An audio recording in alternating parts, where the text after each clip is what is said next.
Hi, I'm sitting here with Sharon from the Fort Lauderdale Historical Society. Tell us just a little bit about it.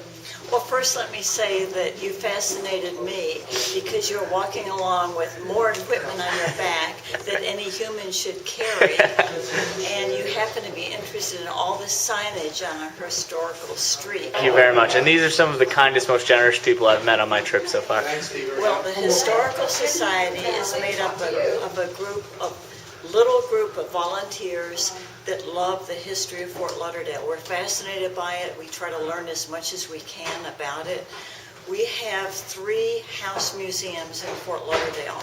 We have the King Cromartie House, which is right here on this street, and we have the Stranahan House, which sits up the river, and then on the Intercoastal we have Bonnet House. And these are house museums. Actually, I guided all of them, and it's a joy and a privilege to share house museums with people such as you and tourists who come through, and even people who live in Fort Lauderdale and don't know anything about the history of Fort Lauderdale. So it's our pleasure to give information out. And where does your funding normally come from for these programs, and what does it go to?